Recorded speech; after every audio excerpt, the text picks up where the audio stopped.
Est-ce que je vous refais ma petite intro avec mon petit Dark Vador et une petite peluche comme pour la version Villainous? Eh ben non, vous n'avez pas été sage, vous n'y aurez pas le droit. Star Wars The Deck Building, un jeu édité par FFG, un jeu de Caleb Grace, qui est du coup l'auteur, si je dis pas de bêtises, j'ai pas vérifié, mais de Horror Arkham, qui s'est lancé dans un petit deck building Star Wars. Les illustrations, ce sont, je ne sais pas, d'ailleurs je crois que ce sont des illustrations qui sont repompées du JCE Star Wars, mais je dis peut-être des bêtises. Dans tous les cas, on se retrouve pour une version solo. J'ai noté la vidéo, quelle est la meilleure version solo, quelle est la meilleure variante solo de Star Wars. Eh bien, c'est la version leader. Il y a 4 variantes sur BGG, j'en ai essayé 3 des 4. Mais clairement, la variante leader, c'est la meilleure. Si vous posiez la question, parce que je me suis posé la question, savoir, il y en avait tellement que je ne savais pas laquelle choisir, donc je les ai essayées. Vous allez la découvrir ici, et vous posez pas de questions, s'il y en a une à tester, c'est celle-là. On se retrouve pour la partie, et en fin de vidéo, mon avis sur le jeu. Bon visionnage. Alors bien que vous n'avez pas encore vu ma conclusion, c'est celle-ci la meilleure variante solo. Elle s'appelle Leader, elle vous permet de jouer contre quasiment un vrai joueur, avec une belle tension dans le jeu. On peut jouer les rebelles, on peut jouer l'Empire. Moi je vais jouer l'Empire, on va affronter Luke Skywalker et les rebelles. On doit juste imprimer un petit plateau et il y a une mise en place un peu particulière. On doit mettre des cubes sur une piste de progression qui va lui donner des bonus au fur et à mesure du temps. Il commence avec Dantooine, sa base rebelle de départ, et on a mis 2 bases tirées aléatoirement. Moi je commence sur Lothal, c'est la base de départ, et je choisirai mes bases en cours de route. Vous le savez, pour gagner dans ce jeu, il faut vaincre 3 bases adverses, et les points de vie des bases sont écrits en dessous. Là, il y en a 8, et moi aussi, 8 points de vie, c'est le cas des 2 bases de départ. Il a une mise en place un peu particulière, et ça a son deck de base comme moi. Il doit mettre 3 navettes ici, un soldat rebelle face visible, un soldat rebelle face cachée, une aire de jeu qui est vide et une réserve qui présente ses autres cartes. On a la piste de force. Il commence avec la force, non pas parce que c'est l'IA, mais parce que ce sont les rebelles. Les rebelles commencent toujours avec la force de leur côté. Et moi, je vais essayer de tirer ce jeton vers moi parce que celui qui, en début de tour, a la force de son côté, a une ressource supplémentaire, donc une capacité un peu plus importante d'acheter des cartes. On a une rivière qui est au centre, c'est du Star Realms. Dès que vous en achetez une, eh bien, vous changez. Les coûts des cartes sont ce qui sont écrits en jaune, et vous voyez qu'il y a 3 types de cartes. Les cartes bleues sont les cartes Empire, je peux les acheter. Les cartes neutres, ce sont des cartes neutres. On va pouvoir les acheter contre de l'argent. Ils ne sont pas de notre côté, mais si on leur donne un petit peu de sous, il n'y a pas de souci. Et on a les cartes rebelles. Moi, je n'ai pas le droit de les acheter. Par contre, c'est ce qui fait la particularité du jeu, si je dépense de l'attaque, je peux les tuer dans cette ligne galactique, ce qui fait que elles sont défaussées, l'adversaire ne va pas les récupérer, et en plus, je gagne une récompense qui est écrite au-dessus. Vous voyez que celle-ci, c'est un vaisseau capital. Je ne peux pas l'acheter, mais je ne peux pas non plus la détruire. Je peux tuer que des unités adverses. Je ne peux pas tuer des vaisseaux capitaux. L'Empire commence toujours la partie, donc je commence avec 5 cartes parmi les 10 de départ. Vous voyez qu'une carte se présente comme ceci. Il y a potentiellement un effet, qui peut être un effet quand on la joue, ou un effet quand on l'achète. Attention, ne pas oublier ces effets-là quand on achète des cartes. Et bien, il y a des effets. J'ai 5 fois la même carte, donc vous verrez que cette ressource-là, la ressource-là, ce sont des ressources. Et j'ai un petit sachet avec plein de cubes, je peux prendre 5 ressources si je veux, je les perds à la fin de mon tour, en gros c'est ma capacité d'argent, d'achat, et comme c'est un jeu qui se veut un peu familial, ils ont mis des petits tokens pour ceux, des petits cubes pour ceux qui ont du mal à gérer, mais c'est un deck building, j'ai 5, je peux acheter jusqu'à 5. Il y a cette ressource-là qui est la force, non pas la force, non pas... Je vais souvent dire force parce que c'est un peu la base dans les jeux de deck building, mais en fait c'est l'attaque, la capacité de dégâts. C'est ce qui permet d'aller détruire les bases adverses, ou éventuellement d'attaquer le leader, mais on y reviendra après, ou les cartes adverses. Et puis on a la force qui est une ressource, celle-ci. Quand on joue une carte avec de la force, le jeton vient de notre côté. Donc là j'ai 5 d'achats. Eh bien je peux acheter celle-ci, celle-ci ou celle-ci. Moi, je vais acheter le mystique à 2 parce que j'ai rapidement envie de récupérer de la force. Il me reste 3 d'achat. Dès qu'on achète, on remplit. Parfait. Il y a une autre carte ici. Je ne vais pas tout de suite aller sur l'attaque. Je vais faire dépenser 2 pour prendre cette carte-là. Je veux augmenter mes capacités de ressources. Eh bien, il ne me reste plus qu'une ressource. Je ne peux rien en faire. Je défausse mes cartes. A noter qu'ici, à tout moment, pendant mon tour, bien évidemment, je peux dépenser 2 pour acheter un pilote de la bordure extérieure qui a 2 de ressources, et je peux l'exiler, donc la supprimer définitivement de mon deck et de la partie pour gagner 1 de force. Donc ça peut être intéressant. Fin de mon tour, je repioche instantanément mes 5 prochaines cartes, c'est-à-dire le reste de mon deck. À l'automa, on va prendre ces troupes qui sont face visibles pour les mettre ici, et les faces cachées, on va les révéler, elles viendront au prochain tour. On va compter ses ressources. Les navettes, il en a 3. La force, elle est de son côté, donc il a +1. Et au niveau des cartes, il n'a pas de ressources. Donc il a 4 ressources pour ce tour. Bien. Maintenant, est-ce qu'il a des gains de force? Non, la force ne bouge pas. Et bien maintenant, il va acheter. Il va acheter d'abord un vaisseau. Parce que c'est quelque chose qui va rester en jeu, qui ne sera pas défaussé à la fin du tour. Donc ça permet de se protéger. Vous voyez que ce vaisseau-là n'a pas de pouvoir, n'a pas de ressources, mais 6 points de vie. Donc finalement, avant d'attaquer Dantooine, je serai obligé d'attaquer son croiseur Calamari. En l'occurrence, il faut aussi il a 4, donc il ne peut pas l'acheter. Dans ces cas-là, il va acheter la carte la plus forte, la plus chère en tout cas. Ici c'est 5, il a 4, ici c'est 2, ici c'est 3, ben, il va prendre celle à 3. Il la met face cachée, il remplit automatiquement. Ah, Dark Vador, très bien. Il lui reste 1, et ben, il n'y a plus rien à 1, donc il va garder cette ressource. Ensuite, il va attaquer. Il va attaquer d'abord, il va essayer de faire comment ça s'appelle? Un sabotage. Quand ce sont les rebelles qui font cette action, c'est un sabotage. Moi, quand je le fais, c'est une chasse à la prime. Mais sabotage, ben, il va essayer de me détruire une de mes cartes. Il le fait que si ça peut lui rapporter des ressources ou de la force. En l'occurrence, s'il la détruit, celle-ci, c'est pour épurer sa main, ce que lui ne fait jamais. Et ici, bah, de toute façon, il n'a pas 8 d'attaque. Donc, il ne va pas supprimer les bombardiers taille, il va m'infliger directement les 2 dégâts. Encore une fois, on a des petites ressources en cube. Moi, j'utilise un dé. C'est plus simple, ça prend moins de place. Et je trouve ça plus lisible parce qu'on a directement la valeur. C'est la fin de son tour. Le soldat rebelle, il le met face cachée. C'est une carte de base, donc elle sera recyclée. Quand ce sont des cartes qu'il a recrutées, elles seront supprimées en fin de tour. Il les jouerait chacune qu'une seule fois, sauf ces cartes de base qui vont revenir et revenir. Et ensuite, il va avancer sur la piste de progression d'autant de cases qu'il lui reste de ressources, sachant qu'il augmente toujours, même s'il n'a plus de ressources, il augmente toujours au moins d'une case. Et s'il avait 3 ressources restantes, il avançait de 3 cases. Sur la deuxième case de sa piste, il n'y a pas de bonus, donc eh bien, il ne se passe rien. Par contre, vous voyez qu'il pourra récupérer de la force, il pourra améliorer son deck, il pourra récupérer son leader. Et quand il récupérera le leader, c'est Luc, 6 de force, 6 d'attaque et 2 de force. Si jamais j'ai réussi à le détruire avant, il le recrutera quand même, mais face cachée. Ce qui veut dire qu'il mettra un tour de plus à venir. Alors que si j'ai pas eu le temps de le détruire, face visible, il viendra rapidement. Voilà, c'est à moi. J'ai mes 2 Stormtroopers à 2 d'attaque, j'ai mes 2 navettes impériales à 2 de ressources et j'ai l'Inquisiteur. Quand je le joue, je choisis un bonus de force, un bonus de ressources ou un bonus d'attaque. Je choisis.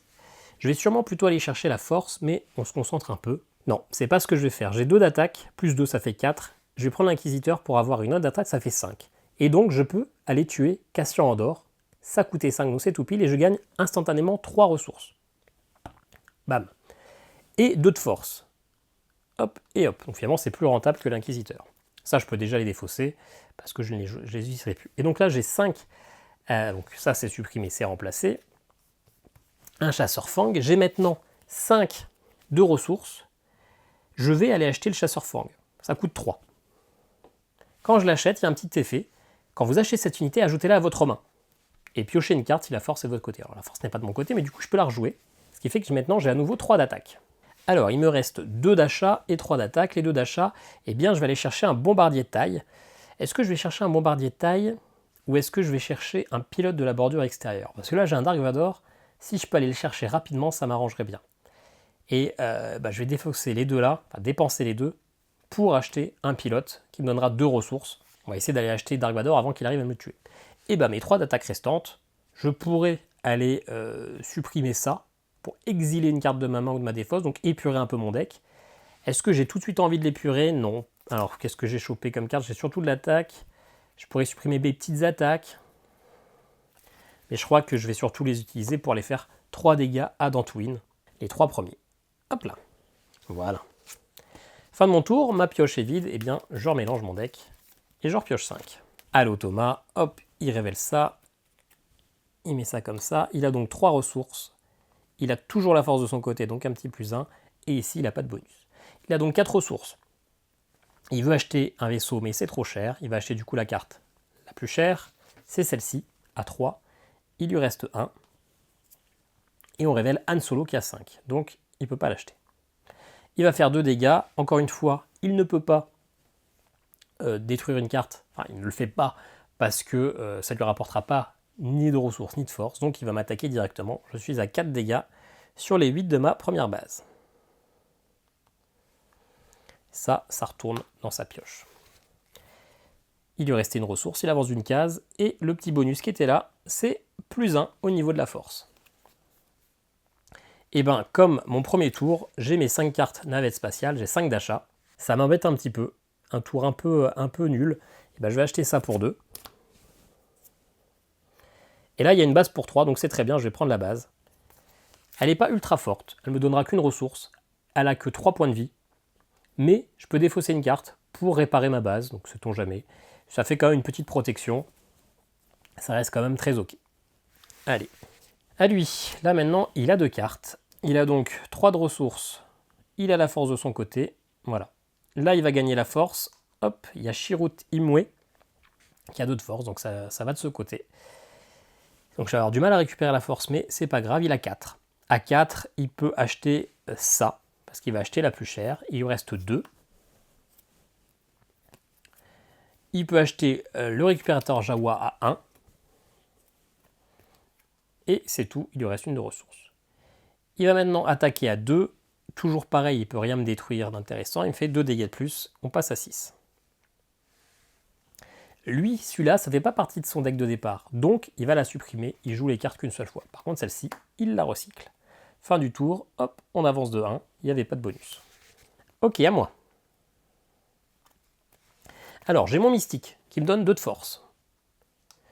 Je peux en plus l'exiler. Donc supprimer cette carte-là pour supprimer une autre carte de ma main ou de ma défausse. On va peut-être attendre encore un peu d'avoir franchement la force de mon côté pour la supprimer. J'ai ma navette qui me donne une ressource. J'ai mon pilote qui me donne 2 ressources. J'ai mon Scout Trooper qui m'en donne 2. Et quand je le joue, je révèle la première carte. Si c'est une carte empire, je gagne 1 de force. Si c'est une carte ennemie, je la défausse. C'est une carte neutre, donc il ne se passe rien du tout. Et j'ai mon Stormtrooper à 2 de force. Encore un tour un peu nul, 5 d'attaque, 5 de ressources, pardon, sans avoir la force de mon côté. Eh bien, je vais acheter Lobo pour 3. Et maintenant, pour 2, j'ai vraiment envie d'aller acheter Dark Vador, donc c'est pas grave, je vais aller prendre de la ressource. Ressource. Hop là. Ceci dit, je vais en profiter. Je vais aller supprimer le pilote de la bordure extérieure pour gagner 1 de force. Comme ça, il aura plus son petit bonus de ressources. Lui.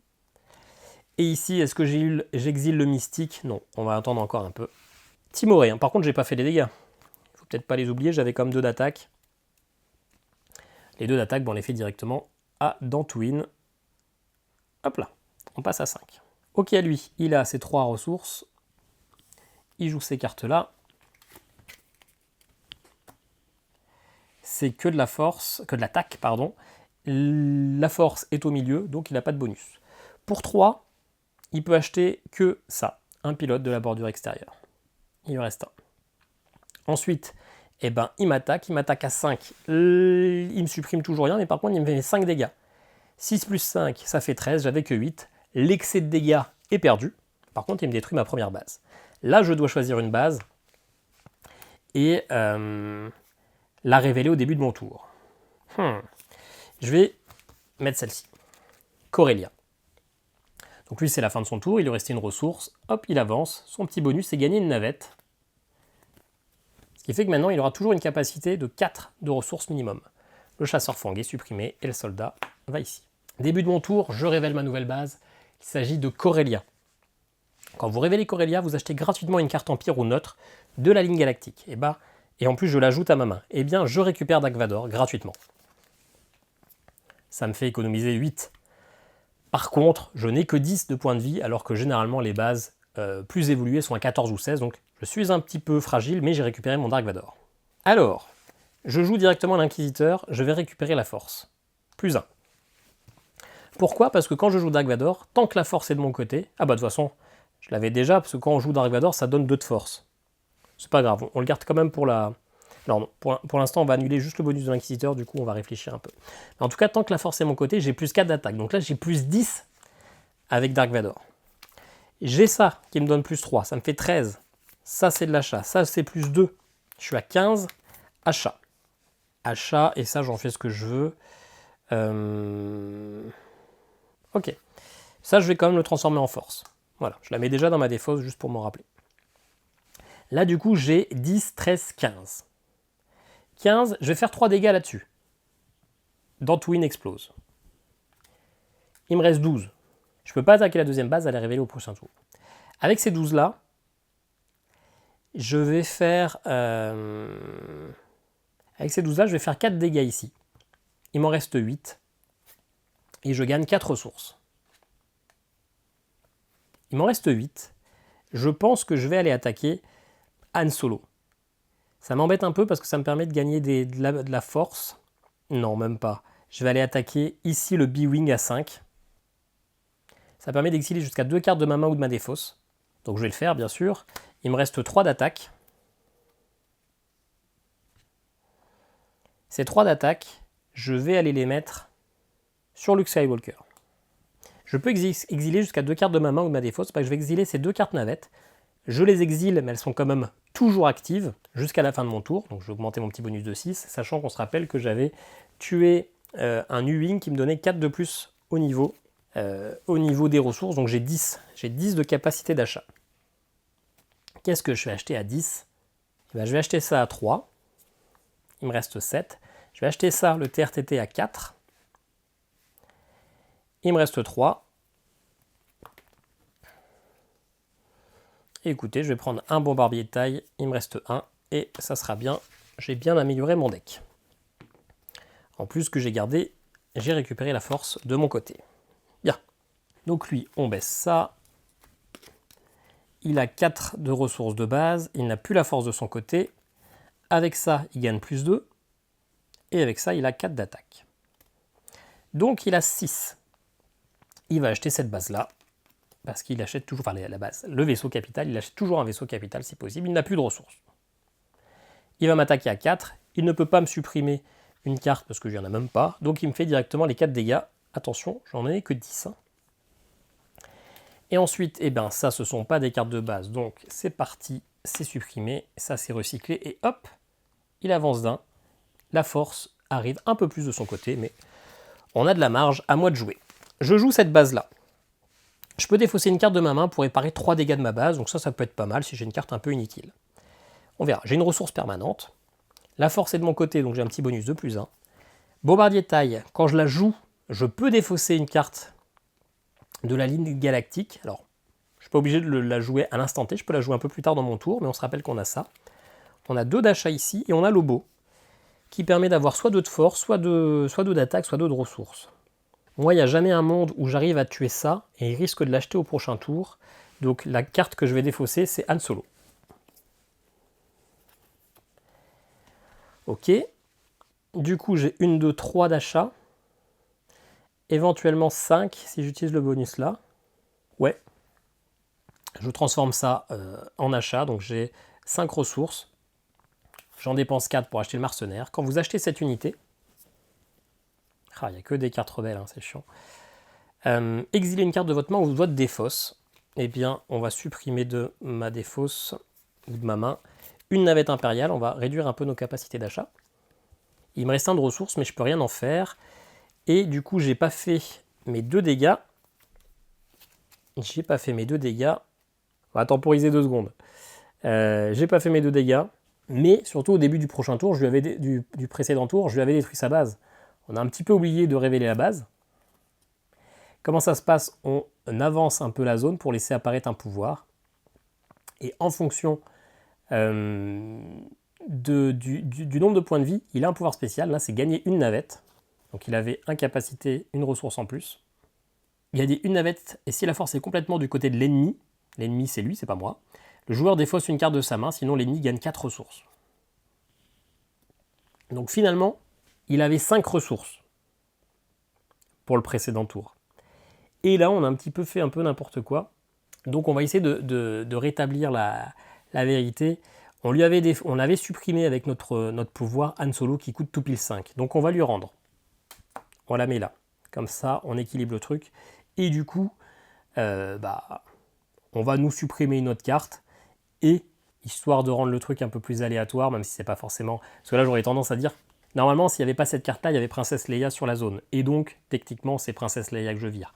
Mais on va se la jouer un peu plus, comme j'ai fait n'importe quoi. On va lancer un dé. Et on va supprimer une de ces cartes-là. Bon, la 6, ça compte pas parce que c'est une carte neutre. J'ai aucun intérêt de la supprimer. La 5, voilà. C'est celle-ci qu'on supprime. C'est pas ultra legit, mais j'ai quand même oublié de révéler sa base et qui gagne quand même un bonus important. Et donc, il faut quand même rendre à César ce qui appartient à César. Donc voilà, on lui donne Han Solo et un gros bonus. Et du coup, moi, il me restait, j'ai dit 2 dégâts. Donc ces 2 dégâts, on les fait à Tatooine. C'est comme ça que je me suis rendu compte que je n'avais pas révélé sa base. Attention aux erreurs d'étourderie. Voilà. Et ceci dit, cette petite erreur, je vais quand même m'en mordre les doigts, je pense, parce que clairement, il y a Princesse Léa qui risque d'aller chercher. Alors, nouveau tour. Déjà, il a ses 5 ressources de base. Il n'a pas la force. Il révèle ces 2 cartes-là. Il a 2 de plus grâce au pilote de la bordure extérieure. Il va du coup acheter Princesse Leia. Et évidemment, il lui reste 1 de ressources. Voilà, maintenant il m'attaque à 2. Il n'a aucune carte à moi qui peut attaquer. Il attaque forcément le croiseur Searock. Il n'a pas le choix.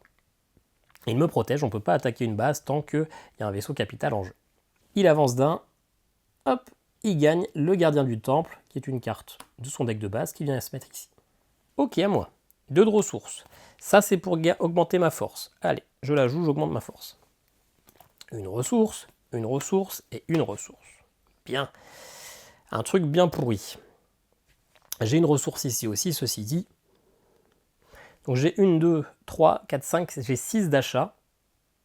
Et c'est tout pile pour Lando et Calrissian. C'est très bien. Hop là. Je vais exiler le mystique. Et ça va me permettre comme ça d'exiler aussi une carte de ma main ou de ma défausse. Et je supprime une navette impériale. Histoire d'aller récupérer de plus en plus mes cartes force. Voilà. Fin de mon tour. Lui d'ailleurs à la fin de son tour. On n'avait pas tout remis comme il fallait. Allez, je repioche 5. On avait oublié que j'avais un petit bonus de plus 1 également avec la force. Mais de toute façon, à 7, j'aurais pas fait mieux, j'aurais quand même pris Lando. Ça me va très bien. Alors, à lui. Il a donc 5 ressources de base, il n'a pas la force, il va jouer ce croiseur-là, qui restera donc à la fin du tour, et il joue Han Solo et un soldat rebelle. Donc, Han Solo lui donne 2 ressources de plus. Il ne change pas la force. Il a 7. Avec 7, il achète le plus cher, c'est ça à 4. Et du coup, là, il y a égalité avec les 3, il va prendre celle la plus à gauche. Ok. Il m'attaque à 5, 6, 7, 8. 8, il regarde si détruire un truc lui donne de la force ou des ressources. Ça permet d'acheter une carte, donc il ne le fait pas. Ça, par contre, s'il le détruit, ça lui donne une ressource, donc il le fait. Il supprime ça. Par contre, il le fait qu'une fois par tour, même s'il y avait d'autres cartes qu'il pouvait détruire, il ne le faisait qu'une fois. Il ne lui reste plus que finalement 7. Et il m'inflige un dégât là-dessus. Le croiseur est détruit. Il va dans ma défausse. Il reste tout pile 6.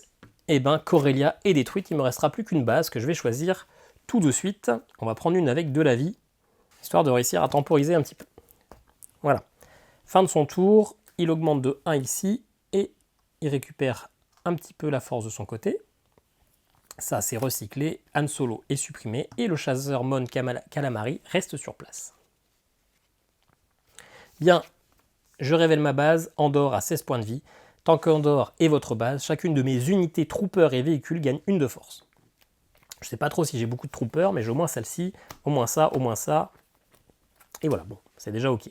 Avec mon scout trooper, je révèle la première carte du deck. Si c'est une carte empire, je gagne 1 de force. Sinon, si c'est une carte ennemie, je la défausse. C'est une carte empire. Donc je gagne 1 de force. Très bien. J'ai que 3 d'achat. Mais écoutez, mais par contre, j'ai 1, 2, 3, 4. Et grâce à ça, 5, 6, 7, j'ai 7 d'attaque. Si je tue ça, avec 3, il me reste 4 d'attaque. Et je récupère 3 ressources. Il me reste 4 d'attaque. Alors ça va comme ça. Et avec ces 4 d'attaque, je vais aller les mettre directement sur Tatooine. On va avancer un petit peu sur les dégâts. Hop. Il me reste du coup mes ressources et l'inquisiteur que je n'ai pas encore choisi ce que j'en faisais. Donc j'ai déjà 6 ressources. 6 ressources, je prends le TB-TT, c'est tout pile. Et donc l'inquisiteur, Et bah j'utilise aussi pour faire une attaque, allez, j'augmente les dégâts de Tatooine. Alors non, on ne fait pas les attaques en séparé, on les fait tout en une fois, mais ça change pas grand chose. Hein. Et j'avais encore un petit bonus de ressources parce que j'ai la force et je l'avais pas compté. Hein. J'aurais peut-être pu, au lieu d'aller attaquer Tatooine, garder la ressource et celle-là pour récupérer le pistolet. Mais c'est pas grave, on n'est pas un petit misplay, enfin c'est pas une erreur de jeu, c'est un misplay, j'ai mal joué. Là où j'ai surtout mal joué, c'est qu'en fait, je ne peux pas aller attaquer Tatooine. Hein. Donc j'avais fait combien de dégâts? 5. J'avais oublié, mais il y a le chasseur, hein, donc 5 dégâts. Hop, 5 tokens. Bien. Là, il va faire un gros tour parce qu'il y a Leia qui vient dans le game. Donc il met ça comme ça. On regarde déjà les ressources, il en a 5 de base. Il n'a pas la force de son côté, il gagne 2 ressources grâce à Leia, il est à 7. Ok. Leia lui fait gagner 2. Et le gardien du temple, il utilise soit la force, soit l'attaque. Mais en l'occurrence, s'il prend la force, eh bien je ne l'ai plus. Donc il le fait. Donc il a une capacité d'achat de 7. Il va acheter d'abord un vaisseau à 2. Il lui reste 5. Il y a ces deux-là qu'il peut prendre, mais il prend celle du coup le plus proche du paquet. Il lui reste 3. Il va prendre ça, il lui reste 1. Et pour 1, c'est celle-là ou celle-là. Mais encore une fois, la plus proche du paquet, il dépense toutes ses ressources. Il a maintenant 4, 5, 6, 7 d'attaque. Il va attaquer celle-ci avec 3, avec 4, ce qui lui fait gagner 3 ressources. Et il m'inflige les 3 derniers dégâts à ma base. Bien. Allez. Il avance d'une, 2, 3 cases parce qu'il est resté 3 ressources. Alors, je joue Dark Vador. Je pack. La force n'était pas de mon côté du début du tour, donc je n'aurai pas le bonus. Mais ceci dit, là maintenant elle est de mon côté, donc j'ai quand même le bonus d'attaque. Je suis donc à 10 d'attaque. Avec ça, je suis à 13 et je révèle une carte. Si c'est une carte Empire, non. Si c'est une carte ennemie, je la défausse. Et ben, je la défausse. Donc 13 d'attaque. 16 d'attaque. Et 3 de ressources. Et ben avec ces 16, on va dépenser juste 1 déjà pour détruire ça. Il reste 15. J'en ai utilisé 5 pour détruire Luke Skywalker. Il m'en reste 10. Et donc je vais utiliser mes 10 derniers pour passer à 12 dégâts sur Tatooine. Il ne reste plus que 2 dégâts. Et mes 3 de ressources, eh ben, je vais prendre un petit chasseur Gozanti. Ouf, non. Est-ce que je suis ici? J'ai quand même envie de me protéger. Je veux des bases parce que je suis quand même pas... Je suis un peu faiblard. Allez hop. D'ailleurs, j'ai pas regardé si j'avais joué des troopers ou des véhicules. Non, pas ce tour-ci, donc je n'avais pas le bonus. À lui.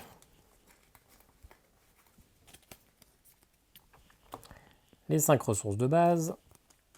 3 ressources avec le Wing. Et ça. Il a donc 8. Il va acheter cette base-là à 4. Et ensuite, il a le choix entre les deux là. Pour les 4 derniers, il prend ce vaisseau-là. Il a 5 d'attaque. Il va détruire ça pour 4. Et quand il est détruit, ça lui donne 4 ressources. Et il reste un dégât qu'il me fait à ma base. 4. Il lui reste 4 ressources, donc il avance de 4, 1 et 2. Il ne peut pas faire plus.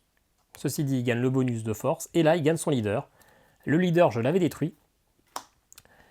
Donc, il arrive face cachée, non pas face visible. Ça, c'est recyclé. Supprimé, pardon. Et ça, c'est recyclé. Bien, le leader entre en jeu, donc ça va commencer à attaquer un peu plus dur, un peu plus fort. Et là, il faut que j'aille finir Tatooine vite fait. Bien fait. Je joue le bombardier de taille, je peux défausser une carte de la ligne galactique. Et ben, je vais défausser Chewbacca. Oh, Jabba le Hutt. À 8, je pense que j'arriverai pas à l'acheter. J'ai l'officier Lobo, j'en fais un peu ce que je veux. J'ai une navette et j'ai Lando. Piochez une carte. Si la force est de votre côté, votre adversaire défausse une carte de sa main. Ah, intéressant qu'on voit ça. Quand il défausse une carte de sa main, on regarde celle de sa pioche face visible, celle qui coûte le moins cher. Et ben il la retourne face cachée. En l'occurrence, il y en a 2 qui coûtent 0, et ben on va choisir aléatoirement. Hop. Moi j'ai pioché le mercenaire là, qui me redonne de la force. Et quand je joue le TRTT, je défausse une carte de la ligne galactique. Probabilité qui récupère Jabba, je sais pas. Pour l'instant, on va laisser comme ça. J'ai donc 4, 5, 6, 7, 8, 9. J'ai 13 d'attaque. Je vais en utiliser 2 pour tuer Tatooine. Il me reste du coup 11. Et je vais en utiliser 3 pour gagner 3 ressources en détruisant ça. Il me reste 8. Et du coup, je gagne 3 ressources. Je peux de toute façon pas aller attaquer en face, donc autant que j'utilise mes 8 d'attaque pour aller tuer le Faucon Millennium. Ça coûte 7, donc il me reste plus qu'1 d'attaque, donc en gros ça sera quasiment fini je pense. Achetez gratuitement une carte de votre faction. Et bien la carte de ma faction, il n'y a pas grand chose d'ultra intéressant. Je vais aller chercher le récepteur taille. Je remplis. Et du coup, au niveau de mes ressources, j'ai déjà 3, 4, 5, 6, 7. Éventuellement, avec Lobo, je peux gagner un petit bonus pour passer à 9. Hop. Et ben, je vais le faire. Je vais prendre Jabba le Hutt. Ou alors, je prends plutôt le bonus de force pour la récupérer. Ah, bah, j'ai la ressource en plus, là. Donc, en fait, j'ai même 10. Donc, je prends ça. J'ai 8. Ah oui, bah, en fait, du coup, j'ai pas besoin de Lobo. J'ai 3, 4, 5, 6, 7 et 8. Donc, c'est bon, je peux prendre Jabba. Et avec Lobo, j'utilise le bonus de 2 pour récupérer ma force. Bien. J'espère que je ne me suis pas trompé dans mes petits calculs. Voilà, fin du tour, on repioche. Et là, du coup, on est un peu sur la fin. J'ai un gros deck, j'ai des grosses cartes. Il me reste 12 PV et lui, il doit lui rester entre 10 et 16 PV. Donc on est plutôt vers la fin et plutôt au coude à coude. Allez, on révèle sa base. Une base à 14. Et du coup, on la monte d'un cran. Son pouvoir, prévenez les 2 premiers dégâts infligés à la base à chaque tour. Bon, ça va, je préfère ça qu'un truc un peu méchant. Par contre, là, il va jouer plein de cartes ce tour-ci. Un vaisseau capital. Et ça. Alors, je mets déjà ça comme ça. Le vaisseau capital, lui, celui-là va lui rapporter une ressource. Plus ces 5 qui passe à 6. Plus les 4 là, il est à 10. Je supprime déjà les cartes là, ça prend de la place. Et de toute façon, il n'en fera rien de plus. Donc il a 10 ressources. Il achète d'abord un vaisseau. Il achète celui-ci.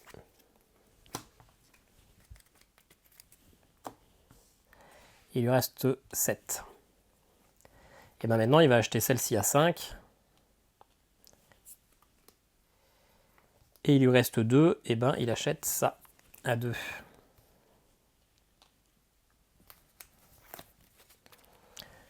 Ok. Et donc, il va me faire 4 dégâts. Il va pas pouvoir supprimer ça parce que ça rapporte pas de bonus. Ça, il n'a pas assez. Donc il me fait 4 dégâts. Je passe à 8. Il me reste plus que 8 PV. Il avance plus son jeton. Il est au maximum. Il ne peut rien faire d'autre. Ça, il le supprime. Ça vient. Et ça reste en place. Ok, à moi. Alors, bien, je joue mon croiseur. Ça va me protéger. Ça me permettra de défausser une carte en plus de ma main pour récupérer des points de vie. Donc ça, c'est cool. J'ai la force. Donc j'ai un petit bonus de ressources. Je me le note avant d'oublier. Je vais pas faire grand-chose ce tour-ci. Je vais vraiment pas faire grand-chose ce tour-ci, ouais. Ouais. Donc là, j'ai 2 d'attaque. Ça me permet de défausser une carte de la ligne. Je sais que je vais pas pouvoir acheter grand-chose. Donc je vais défausser la barge. Parce qu'il y a de grandes chances que lui, il l'achète. Je vais jouer le Scout Trooper. En plus, j'ai un bonus de +1 grâce à Andor. Je retourne la première. C'est une carte neutre, donc ça ne fait strictement rien. Mais j'aurai 2 ressources. Écoutez, je vais défausser celle-ci grâce à mon pouvoir du croiseur Serok pour retirer 3 dégâts de ma base. Je repasse à 5. Et du coup, je joue ça que je mets comme un bonus de ressources. J'utilise mes 2 d'attaque pour supprimer ça. Et du coup, j'ai 3 d'achat. Je vais prendre le petit croiseur qui est ici. Enfin, j'ai même plus que 3. J'ai 3, 4, j'ai 5 en fait. J'ai 5, j'ai 5, j'ai 5. Donc autant pour moi. Je prends le directeur Krennic. Allez, il faut que ça accélère un petit peu là. La partie met un peu de temps à se terminer. Alors, un vaisseau. Luke. Alors, je vais déjà lui donner 1, 2, 3, 4, 5. Il n'a pas la force. Il a 1 de ressources avec son truc. 4 avec ça. Je la supprime déjà. Il a donc Luke ici qui peut jouer, qui lui augmente de 2 sa force. Il joue le gardien du temple qui va permettre de récupérer la force au milieu. Et il ne la joue pas pour l'attaque. Hop, je la remets là. Et ça pour l'attaque. Voilà. Donc il a 10 pour acheter. Il va acheter ça à 4. Puis ça à 3. Et enfin ça à 3. Bien. Il a maintenant 6, 7, 8, il a 9. Il a 9 et maintenant il fait plus de sabotage. Il n'y a plus, quand il n'y a plus son leader, il ne veut plus attaquer des cartes. De toute façon, il ne l'aurait pas fait. Mais du coup, maintenant, c'est 9 dégâts. 3 ici et 6 dans Andorre. Il ne me reste plus que 5 PV. Hein. Et son leader, il le recycle. Ok, ça va être chaud. Là, il m'a mis un grand coup. Ça va que Luke ne revient pas au prochain tour. Alors, je joue Dark Vador. Bim. On reprend la force de mon côté de plus 2. Plus ça qui est un véhicule, donc ça a un bonus d'attaque. Plus ça qui est un trooper, donc ça a un bonus d'attaque. Ça permet de défausser quelqu'un de la ligne, mais la ligne me va bien, parce que c'est plutôt des cartes à mon avantage. Ça, c'est aussi un bonus d'attaque, mais c'est un chasseur. Il n'y a pas de bonus supplémentaire. Je peux défausser une carte de la ligne, mais encore ça me va bien. Ça, la navette, je la garde, elle ne me servira à rien. Donc j'ai 6, 10 avec le bonus de la force, 14, 15, 16, 17, 18. Donc j'en utilise déjà 4 pour tuer le forceur. Et il reste 14, et bien ça tombe bien, Jedha, sa dernière planète, les extrémistes rebelles, c'est 14 points de vie, donc je one-shot Jedha, et j'ai gagné contre les rebelles. Voilà, partie un peu longue, un peu plus longue que d'habitude, je crois. Et ben on se retrouve tout de suite pour mon avis sur le jeu. Bien, j'espère que j'ai fait une belle partie, que j'ai gagné. Je pense, je n'ai pas encore perdu de partie en version leader, ça m'embêterait de perdre celle en vidéo, mais tout peut arriver, hein. Dark Vador n'est pas infaillible, bien au contraire. Alors, Star Wars The Deck Building, ça fait longtemps que je voulais l'essayer, ça fait longtemps que je repoussais l'achat, parce que c'est un jeu à licence Star Wars, donc un jeu qui est cher. Je crois qu'il a 35-37 €, un truc comme ça, j'ai peut-être des bêtises, c'est comme super cher pour uniquement 190 cartes, un truc comme ça. On doit être dans ces eaux-là, donc c'est franchement très cher. Ceci dit, je l'ai eu en solde, je l'ai eu à moins 40%, donc c'était le moment d'essayer et de voir ce que ça donne. Clairement, cette variante solo, elle est très bien faite. On a vraiment l'impression de jouer contre un autre joueur. Tellement que ça pourrait être validé et rentré dans la boîte de base.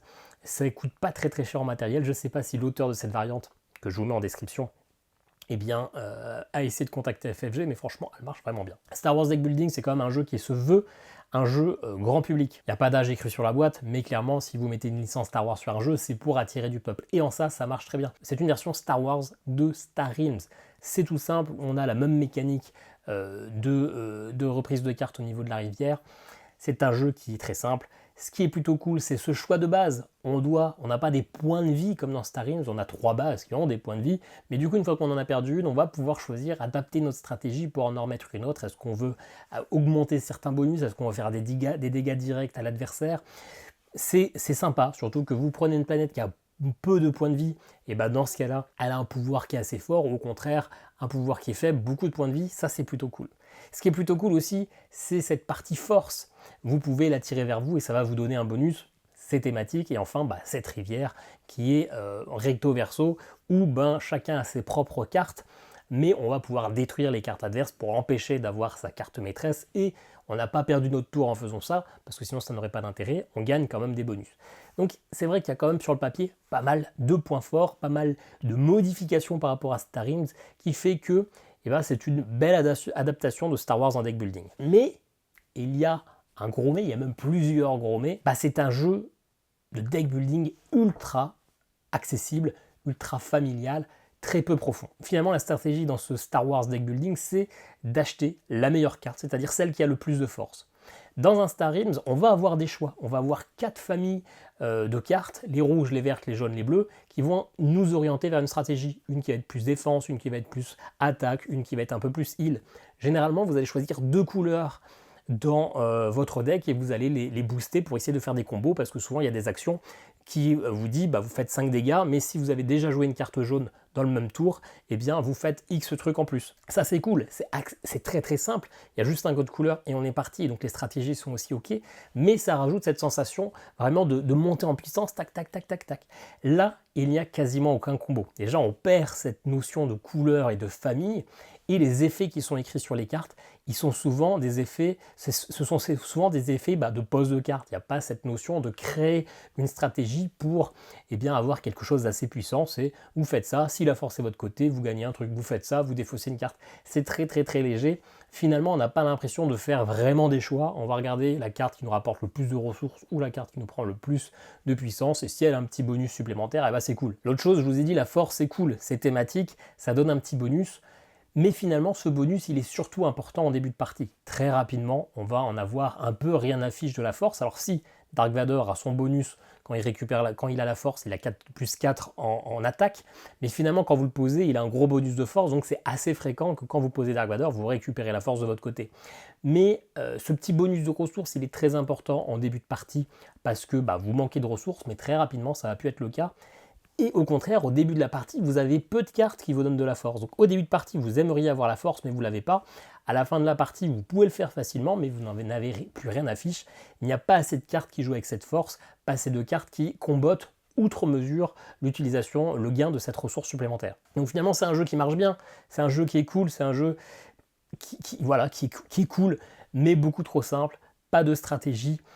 En fait, ça manque vraiment d'une extension qui est prévue, alors je ne sais pas ce qu'elle va donner, qui va alourdir. En fait, ça me fait penser à Mon Petit Poney Deck Building, qui le jeu de base est très mauvais, enfin est trop familial, mais dès qu'on rajoute des extensions, là on commence à rajouter des petits combos et des choses comme ça. Donc je ne sais pas si Star Wars Deck Building va dans ce sens. Ça a été un beau succès, donc cette extension de toute façon elle est attendue et on verra ce qu'elle va apporter, mais aujourd'hui on n'a pas de combo. Et quand on crée un deck building aujourd'hui, on veut finalement ne pas avoir un deck building ultra simple, on veut pouvoir créer de la stratégie. FFG, on les connaît pour des jeux comme assez complexes, ou Arkham, Seigneur des Anneaux, JCE, Marvel, etc. Là, on est vraiment dans le très familial, beaucoup trop familial pour moi, qui du coup trouve que ce jeu, à part d'apporter une licence Star Wars qui va attirer peut-être des nouveaux joueurs, n'a pas vraiment d'intérêt par rapport à Star Realms, qui fait la même chose depuis bien plus longtemps, en moins cher et en plus profond.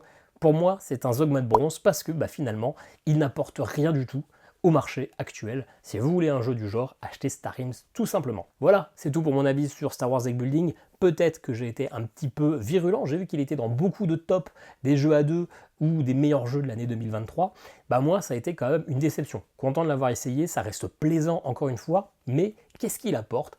Pas grand-chose, il a quand même beaucoup de défauts. Ça reste un sous-Star Realms. Encore une fois, je le redis. Voilà, donnez-moi en commentaire votre avis sur ce jeu. Est-ce que je suis passé à côté de quelque chose ou pas? N'hésitez pas à le vous procurer grâce à mes liens affiliés. Si jamais tout ce que j'ai dit en critique, ça vous passe au-dessus de la tête et vous voulez que vous voulez dur comme fer l'acheter, faites-le. Mais faites-le avec mes liens affiliés, bien évidemment. Nous, on se dit à très bientôt pour une nouvelle vidéo. Ciao, ciao.